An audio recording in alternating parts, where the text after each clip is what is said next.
Dalam nama Tuhan Yesus Kristus, Salam Alaikum bisa Muhammadiyah. Kita kedatangan tamu besar yang tidak pernah datang dan sekarang baru saja datang. Sebenarnya sudah lama ya Mas belajar ortodok dari YouTube, namanya Mas Rudi Pastor. Dari Pak Bambang Sena, dari Romo Daniel, terakhir dari Romo Yohanes. Dia datang dan ingin tahu bagaimana ibadah gereja ortodok. Saudara, sebagaimana kita ketahui bahwa manusia itu dicipta sebagai crown of creation, artinya mahkota penciptaan. Nah, dari sini kita dapat melihat bahwa manusia itu berbeda dari makhluk-makhluk lain yang diciptakan oleh Allah. Mengapa demikian? Karena manusia itu adalah merupakan kesimpulan daripada jagat dan bahkan dikatakan sebagai gambar dan rupa Allah. Nah, kalau manusia itu diciptakan sebagai gambar dan rupa Allah, menunjuk pada artian bahwa dia punya potensi, dia punya kekuatan untuk mencapai apa yang dinamakan dengan kemuliaan atau mengambil bagian di dalam kodrat ilahi. Nah, ini yang ditekankan oleh Nilus. Bahkan dia merangkum lagi ketika kita berbicara rupa dan gambar, sedang berbicara tentang kualitas. Kualitas apa? Kualitas hidup. Hidup yang bagaimana? Hidup yang suci, hidup yang taat, hidup yang sempurna, dan melakukan apa-apa yang Allah perintahkan dan selaras dengan kehendak Allah di dalam hidup ini. Nah, kualitas dari kehidupan inilah yang menjadikan manusia mampu untuk mencapai apa yang dinamakan dengan teosis atau mengambil bagian di dalam kodrat ilahi.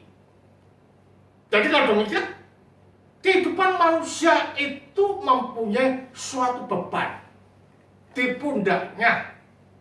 Dan beban ini adalah mengacu kepada keberadaan yang telah ditetapkan, yang telah ditakdirkan, yang telah direncanakan dari semula tak bercacat di hadapan Allah. Karena itulah sering dikatakan ketika manusia jatuh dalam dosa, be holy because God is holy. Artinya diingatkan bahwa sebenarnya hidupmu ini tidak dalam keterpisahan. Hidupmu ini tidak dalam keterputusan atau keterisolasi dari Allah, tidak. Tetapi hidupmu itu suci dan telah ditakdirkan suci di hadapan Allah, makanya dikatakan sebagai gambar dan rupa Allah. Artinya apa? Artinya di dalam kehidupan manusia itu adalah merefleksikan, memantulkan hubungan Allah dalam dirinya sendiri yang bersifat trinitarian. Jadi kalau demikian, kalau dikatakan merefleksikan, memantulkan dan menerjemahkan hidup Allah yang bersifat trinitarian, maka manusia harus suci, maka manusia harus benar, maka manusia harus sempurna, maka manusia harus taat, maka manusia harus menuruti perintah-perintah Allah yang disematkan di dalam kehidupan manusia sebagai gambar Allah. Jadi kalau demikian, jika manusia itu melenceng dari tatanan itu, maka dikatakan hamartia atau dikatakan telah berdosa dan dikatakan sebagai orang yang tidak normal. Jadi normalnya apa? Benar. Normalnya apa? Suci. Normalnya apa? Murni. Nah, gereja makanya dikatakan sebagai the hospital of the sick. rumah sakit dari orang sakit. Nah kita ini sakit, ya, kita ini sakit dan dibawa dalam gereja supaya disembuhkan. Melalui apa? Melalui sakramen yang ada. Nah, di dalam bacaan tadi kita melihat orang sakit, ya, karena edan, gila ini tidak pernah diciptakan oleh Allah, ya kan? Tidak pernah. Allah tidak pernah menciptakan orang tidak waras, orang tidak sempurna, orang tidak baik. Jadi ketidaksempurnaan, ketidakbaikan, kebejatan yang ada di dalam diri manusia itu tak lain dan bukan karena menggunakan kehendak bebas secara salah. Nah, tidak milih yang benar, tetapi memilih yang salah. Nah, padahal Allah itu benar. Allah itu suci, Allah itu sempurna. Nah, putusnya dari Allah karena menggunakan kehendak bebas secara salah, maka berarti manusia telah mengingkari keberadaannya sebagai gambar Allah. Nah, kalau sudah mengingkari keberadaan sebagai gambar Allah yang harusnya suci, berarti bukan suci yang didapat, tetapi kebejatan. Bukan baik yang didapat, tapi keburukan. Bukan terang yang didapat, tapi gelap. Bukan hidup yang didapat, tetapi mati. Nah, kedatangan Sang Sabda ini turun untuk mengembalikan manusia pada tatanan yang telah ditetapkan, yaitu apa? Tatanan hidup suci, tatanan hidup baik, tatanan hidup sempurna, tatanan hidup yang merefleksikan Allah, yaitu kasih, yang peka pada orang lain, suka memberi dan memperhatikan orang lain. Ini adalah merupakan suatu hal yang ditanamkan di dalam kalbu manusia, di dalam hidup manusia. Ini yang ditanamkan. Jadi kalau demikian, jatuh dan tidaknya manusia itu tidak pernah merubah apa yang telah ditetapkan oleh Allah terhadap manusia untuk menjadi gambarnya, ya, untuk merefleksikan hidupnya, untuk hidup suci sebagaimana Allah di dalam dirinya sendiri adalah suci dan sempurna. Makanya ketika dia datang ke jagat, dia membuka tangannya pada siapa saja yang datang dan meminta pertolongan. Nah, kedapatan di sini ada orang gila yang ada di dalam kuburan. Kita melihat ada tersirat. Orang yang putus dari Allah itu adalah menunjuk kepada kematian, keterpisahan, keterpurukan. Makanya dikatakan dalam kuburan.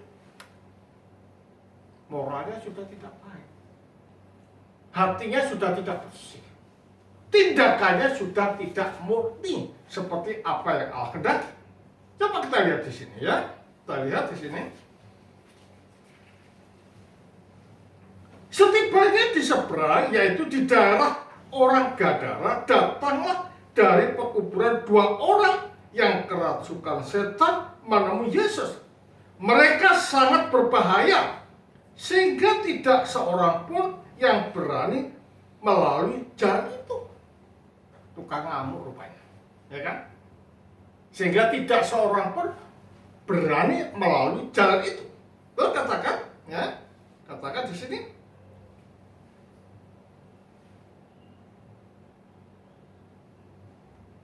Dan berkata, itu pun berteriak kepadanya, apa urusanmu dengan kami, hai anak kala? Apakah engkau kemari untuk menyiksa kami sebelum waktunya. Rupanya setan yang ada dan merasuk di dalam dua orang ini mengerti siapa Yesus. Hai anak Allah. Ada orang mengatakan kata anak Allah menunjuk bahwa ada Allah perempuan, Allah laki-laki kawin mempunyai anak. Tidak. Kata anak itu menunjuk pada bahwa dia adalah firman. Mengapa dikatakan anak Allah? Karena dia keluar dari dalam diri Allah. Karena dia keluar, maka dilahirkan. Karena dia lahir, maka dikatakan sebagai anak. Makanya Allah ini atau anak Allah dikatakan sebagai tempat Allah bertajalli. Tempat Allah menyatakan diri. Tempat Allah menyampaikan kehendaknya kepada manusia. Sehingga Allah yang tidak pernah dilihat, yang tidak pernah dapat dipikirkan, yang tidak pernah dapat disentuh, yang tidak pernah diketahui dan dibayangkan, itu diketahui oleh manusia. Dan artinya kenyataan sekali. Kalau kita melihat di dalam Yohanes 1:18 mengatakan bahwa tidak seorang pun yang mengerti akan Allah. Tetapi anak yang ada di pangkuan Bapa itulah yang menyatakan. Menyatakan siapa? Menyatakan Allah. Ya kan? Makanya kalau orang ingin melihat Allah, orang itu melihat cahaya matahari. Makin dilihat, makin dipandang, yang ketahuan apa? Kegelapan. Peteng dedek. Nah demikian kita ini melihat Allah ini adalah sesuatu yang bersifat misteri, peteng dedek. Tidak ada seorang pun yang tahu.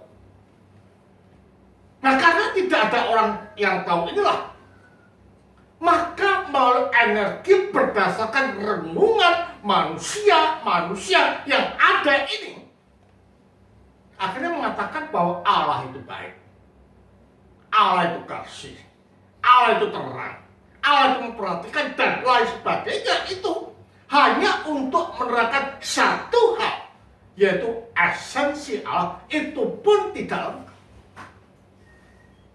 Manusia tetap tidak dapat mengerti Allah. Maka dikatakan bahwa Allah itu roh. Dan di dalam falsafah Jawa dikatakan bahwa Allah itu tan keno kino yang ngopo. Artinya apa? Tidak dapat dikatakan bagaimana. Artinya nobody understand, ya, the essence of God. Only God Himself who understand Himself.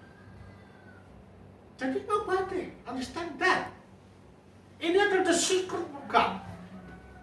Adalah rahasia daripada Allah. Nah, dengan demikian jelas bahwa kita ini mengerti Allah.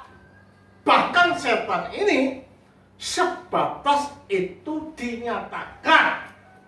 The rest of them we do not know and we do not understand that. Kita tidak tahu dan kita tidak paham. Dan itu adalah rahasia Allah. Dan rupanya ini diketahui oleh setan. Siapakah hai anak Allah datang, apakah akan menghukum aku sebelum waktunya? Nah setan sadar bahwa dirinya ini akan tidak pernah menyatu dengan Allah. Dan sinilah Plato yang sama mengatakan setan nanti juga diselamatkan, ya kan? Selamatlah. Dan setan tetap menjadi musuh Allah dan selalu menyeret manusia untuk jauh dari Allah sehingga manusia itu bisa hidup bersama-sama dengan mereka di Gehenna, ya kan? Makanya dia ada permintaan Ada sekawanan babi supaya masuk di dalam kawanan babi. Nah, dari sini kita dapat melihat bahwa harga dua orang manusia itu lebih berharga daripada ribuan babi.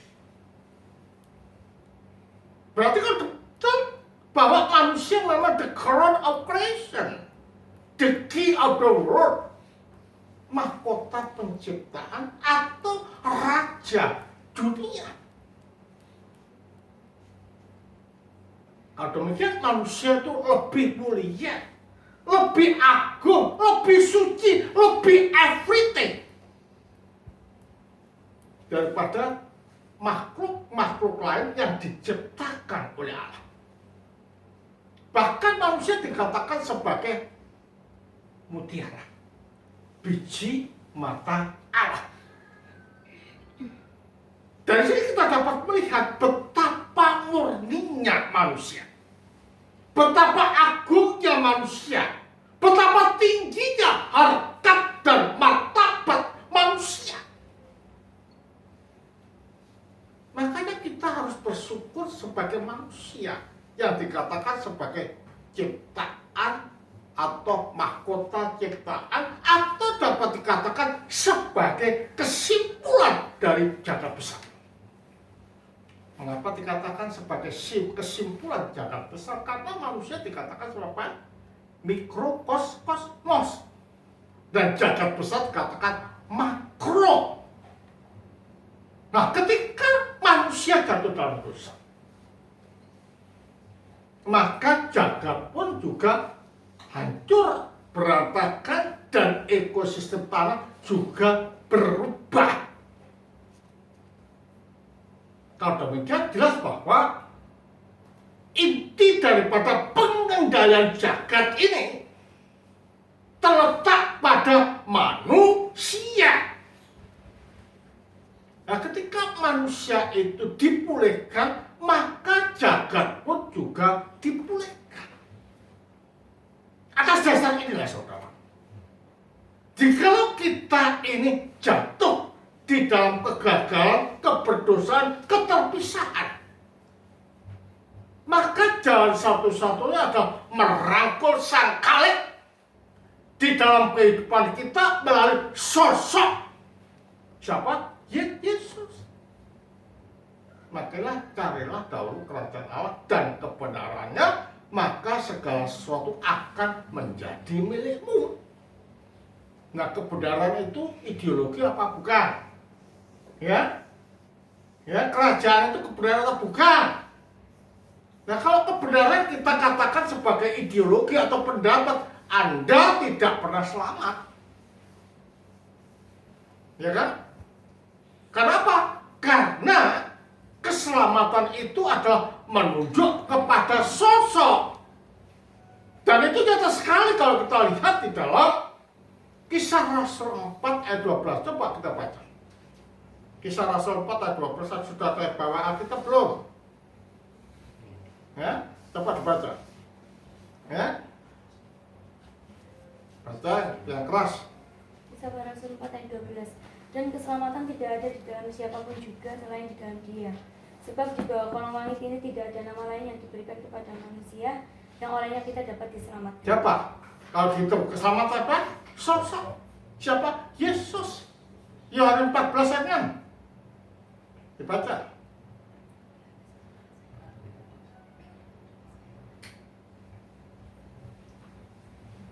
Yohanes 14 ayat 6. Kata Yesus kepadanya, Akulah jalan dan kebenaran dan hidup. Tidak ada seorang pun yang datang kepada Bapa kalau tidak melalui aku. Kebenaran apa? Sosok. Hidup sosok. Jalan sosok. Makanya kalau ada teologi ini konsep bregedes. Bagaimana mereka bisa diselamatkan? Karena di dalam Alkitab tidak pernah menyebutkan jalan itu ideologi, kebenaran ideologi, hidup ideologi, tetapi adalah sosok Yesus Kristus. Makanya iman yang benar adalah iman yang merangkul masuk di dalam penyatu tunggalan kepada dia melalui sakramen yang ada di dalam gereja. Nah, sakramen inilah yang menjadikan kita mempunyai suatu harapan. Makanya dikatakan di dalam Roma tadi, kita harus yakin iman di dalam dada. Dengan apa? Dengan tindakan mengambil sakramen di dalam gereja. Nah, kalau ada orang mengatakan sakramen itu simbol atau lambang, jangan pernah diselamatkan. Ya? Jangan pernah mengharapkan kita masuk surga.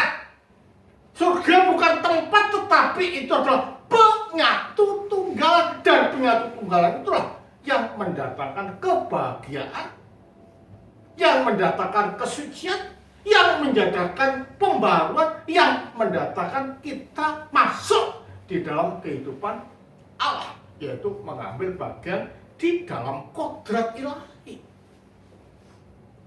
Dari sini kita dapat melihat bahwa manusia itu memang adalah orang-orang yang mulia di hadapan Allah, dikatakan sebagai biji mata Allah.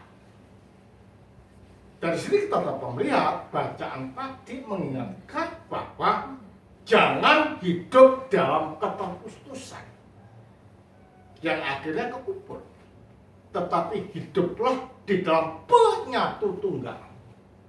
Artinya adalah kebahagiaan bersama-sama dengan Allah. Karena itu sebagai prinsip di dalam hidup ini adalah kejarlah kesucian melalui laku suci. Maka dalam Kisah Daud dikatakan jer basuki mobil. Artinya apa?